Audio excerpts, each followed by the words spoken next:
সাংবাদিক সম্পাদক মাহমুদুর রহমান সাহেব উনি একটি মামলায় জামিন চাইতে গিয়েছিলেন, তারপর উনি কারাগারে আছেন। এই ঘটনা সবাইকে, আপনাদের অনেককে দুঃখ দিয়েছে, কাউকে ক্ষুব্ধ করেছে।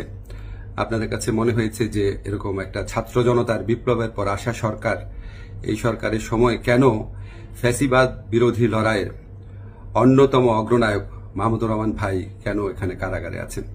তা আমি আপনাদেরকে একটু ব্যাখ্যা করি বিষয়টা। প্রথমেই বলে রাখি, আমি ওনাকে খুবই শ্রদ্ধা করি। এদেশে শেখ হাসিনার যে ফ্যাসিবাদী শাসন ছিল সেটার বিরুদ্ধে যে লড়াইটা আমাদের, সেটার সূচনা করেছিলেন, বুদ্ধিবৃত্তিকভাবে তিনি সূচনা করেছিলেন, এবং এই জন্য ওনাকে প্রচন্ড নিপীড়ন নির্যাতন ভোগ করতে হয়েছে, যেটার সাথে মানে কোনো কিছুর তুলনা হয় না আর কি।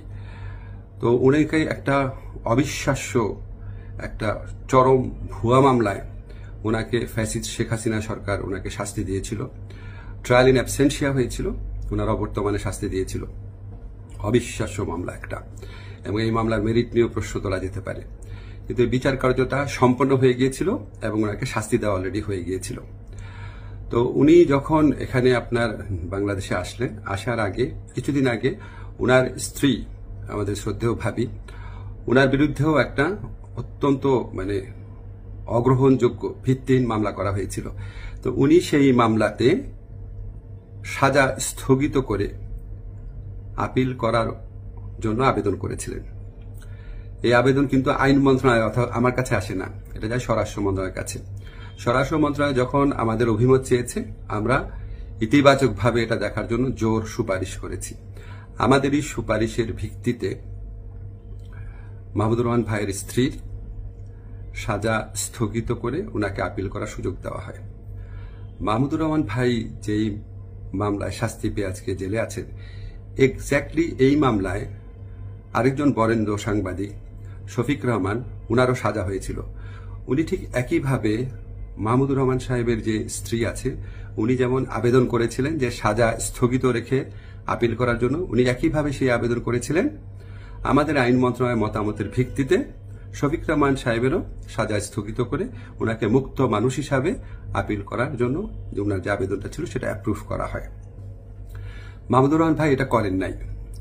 আপনারা সবাই জানেন উনার অত্যন্ত স্ট্রং আত্মসম্মান বোধ, উনি খুব দৃঢ়চেতা মানুষ, খুবই দৃঢ়চেতা মানুষ, প্রচন্ড দেশপ্রেমিক মানুষ।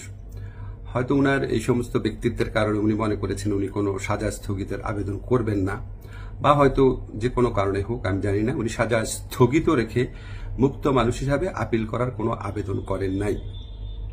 ফলে এটা করার কোনো রকম স্কোপ কোনো মন্ত্রণালয়ের কোনো সরকারের ছিল না। উনাকে যেই আদালত এই ভুয়া মামলাতে উনাকে শাস্তি দিয়েছিল, উনি সেই আদালতে জামিন চাইতে গেছেন।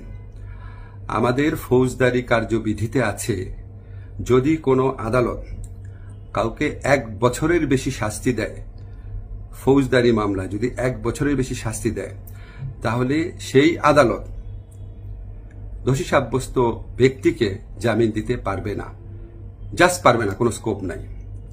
কিন্তু তার চেয়ে যে বড় আদালত, অর্থাৎ মহানগর দায়রা জজের আদালত, সেখানে যদি পরে আবেদন করা হয় তাহলে সেই আদালত জামিন দিতে পারবে। মাহমুদুর রহমান ভাইয়ের আইনজীবী যাতে মহানগর দায়রা জজের কোর্টে জামিনের আবেদন করতে পারেন, সেই জন্য রায় যেদিন হয়েছে ঠিক সেদিনই অত্যন্ত দ্রুততার সাথে ওনাকে সকল কাগজপত্র, রায় আদেশের কপি সহ পৌঁছে দেওয়া হয়েছে। আজকে আমি যখন আপনাদের সাথে কথা বলছি, আজকে হচ্ছে বুধবার, উনি যে কোনো কারণেই হোক উনি জামিনের আবেদন এখনো করেন নাই। জামিনের আবেদনটা করলে ওই আদালতের জামিন দেওয়ার এখতিয়ার আছে এবং ওনার জামিন পাওয়ার পথ প্রশস্ত হবে। উনি মুক্তভাবে ওনার যে দেশপ্রেম থেকে, দায়িত্ববোধ থেকে, উনি ওনার সাংবাদিক হোক বা বুদ্ধিজীবী হোক বা ওপিনিয়ন মেকার হোক, উনি ওনার ভূমিকা পালন করতে পারবেন অচিরে, সে প্রত্যাশা করছি।